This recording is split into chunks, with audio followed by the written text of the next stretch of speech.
Children's National Hospital ends gender transition care. What's next for trans youth? In a shocking turn of events, Children's National Hospital has declared that it will cease providing gender transition care due to what it describes as escalating legal and regulatory risks. This decision, announced on a Friday, has left many families in a state of disbelief and concern.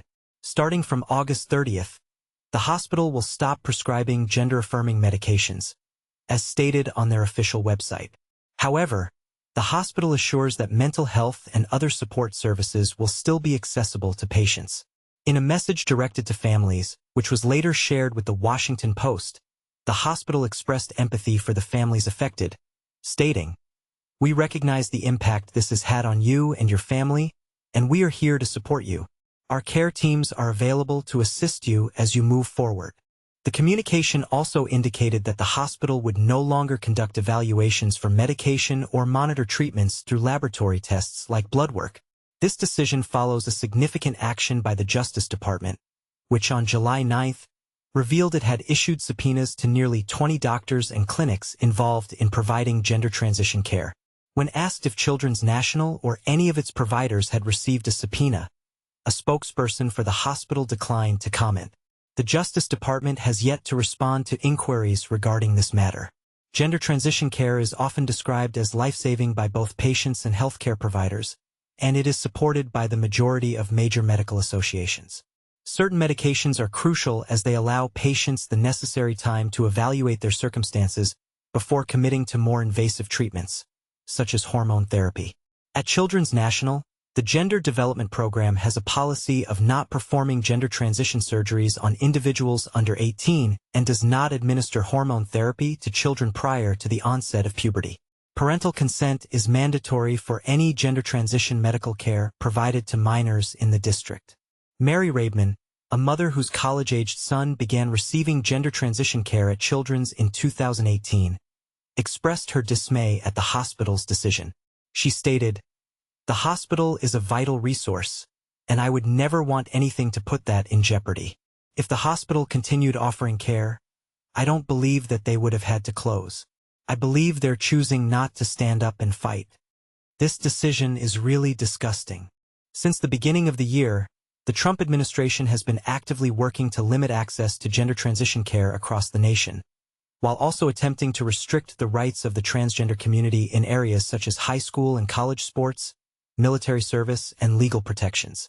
Hospitals like Children's National are under immense pressure to either limit or completely halt such care, as failing to do so could jeopardize federal funding, including public insurance reimbursements, potentially costing them billions and leading to closures.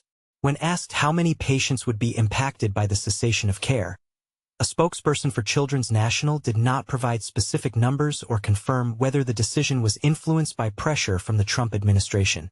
The Trump administration has made aggressive rollbacks to transgender care and protections a key policy focus. Early in his second term, President Trump signed an executive order aimed at cutting Medicare and Medicaid funding for health providers that offer gender transition care to individuals under 19. In response to this executive order, several hospitals, including Children's National, suspended care, stopping prescriptions, refills, and medication administration for transgender minors. However, shortly thereafter, a court ruling blocked the president's order, allowing providers to continue their work with transgender patients. By February 13th, some hospitals, including Children's National and the University of Virginia's healthcare system, had resumed care for existing patients. Raibman noted that a monthly virtual support group for parents of transgender patients at Children's did not occur as planned, and she was unaware that care would be restricted in such a significant manner. Her son, who is transgender, faced a mental health crisis at the age of 13 and confided in his parents about his long-standing questions regarding his gender identity. His pediatrician promptly referred them to the clinic at Children's, and despite their fears about the implications for their child's future, they sought help. "From the moment we walked in that door, I knew it would be okay," Raibman recalled. "I didn't think, oh, it's going to be easy, but I thought, it's going to be okay. They were going to help us through this. Today, my child is thriving.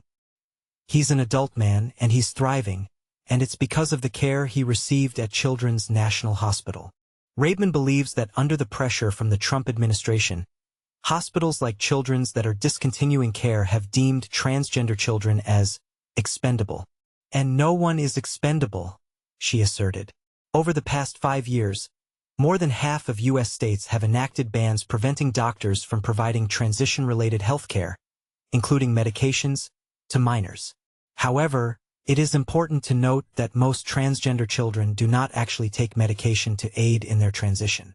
Ben Takai, the board president of Metro DC Flag, expressed his sadness over Children's National's decision, though he found it unsurprising given the ongoing attacks on transgender rights.